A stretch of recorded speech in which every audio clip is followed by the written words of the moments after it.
This is the final exam, and a ride up the tram brings this group of UNM Medical students to their wilderness classroom. So it looks like we have some prime conditions for our final exam. Yeah, for sure. I've not seen it up this bad, this high up, since probably a couple months ago. It looks like it snowed about 8 inches last night. One of the trails that we will be traveling on is technically closed right now by the Forest Service. So it's closed actually because of a rescue that we had about a year ago where a guy fell off the limestone band about 50 feet, had a head injury, had to intubate him, very bad case. Usually on the ride up to Sandia Crest, the instructor would point out the trails these rescue workers will take. Not today. Today, the trails are buried under 8 inches of freshly fallen snow. This will be a physical and mental endurance test. Conditions are pretty extreme. We have a lot of snow falling.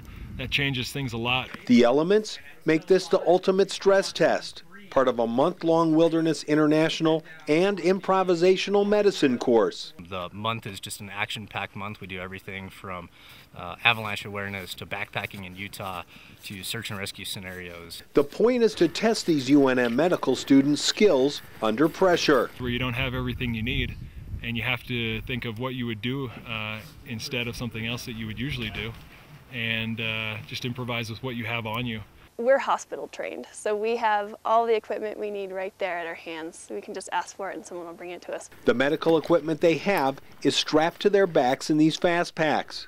They are split into teams of 5, each with their own medical specialty. So today is a very unique opportunity, especially in these prime snowy conditions that we have, to actually put them through a lot of stress and put them in situations where they have to cope with the environment and still provide adequate medical care. So basically, for their final exam, we come up to the top of the Sandia Crest here and take them out onto the trails and give them multiple scenarios with multiple different injured patients. They have no idea what they are in for when they finally reach the victims. Right now, the hardest part appears to be the terrain. The tram drops them off at the crest, which is over 10,000 feet high. Then the hiking begins. Down the spur trail and on to the La Luz Trail. That stint right there is about 1.2 miles, and the stint itself is pretty treacherous because if you do slip and take a fall, you have the potential to actually fall anywhere from 50 to 100 feet over the limestone cliffs. Another life-threatening challenge here in the Sandias is victims who are stranded and hurt, sometimes unconscious. An injured climber on the other side of this canyon, and the only way that we're going to be able to access this injured climber is to do this Tyrolean traverse. A zip line is set up so the strike team can reach the victim. All we know right now is we strung this line across to do the Tyrolean, and the patient is over there apparently with a broken arm. She was climbing up on the rock face, and a boulder fell and hit her elbow, and so she has some type of injury to her elbow. To her credit, she was able to actually hold the other climber from falling down the cliff even further. Excellent. So what we got here is a Tyrolean traverse to access the patient on the other side. There's not a lot of information about the condition of the woman. The challenge is getting to her, figuring out how badly she's hurt and the best way to get her to safety. We got some pulleys. Connect this to your rescuer. They're going to work their way out and they'll zip across to the patient and be able to gain access. This is a system to access and also return back with your patient if need be. And the Sandias, we use them a lot because the terrain is very rough.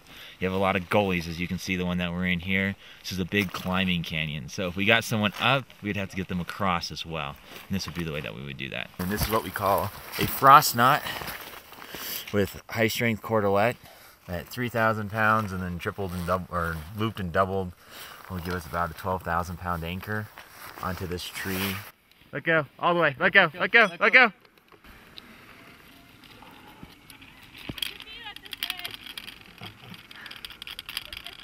That was a great opportunity to do a little bit of extreme high angle mountain rescue where you have to use climbing gear to get into a patient sometimes, and got to go across a zip line over the precipice where a patient was and try to help him out to get off of that. The first 2 accident victims are located, hurt, wandering, disoriented. She's my girlfriend. And apparently intoxicated.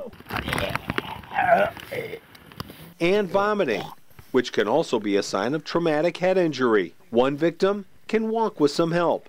The other has to be dragged through the snow. Drunk and disorderly in the emergency room is one thing. I'd like to thank the Academy Award just need to get him somewhere safe. Yep. Out here in the wilderness, it's quite another. Dealing with a belligerent, uncooperative, disoriented patient and providing the right medical treatment is a test of patience, skill, and in this case, physical strength. If he's not going to let us move him, let's get him into the trees.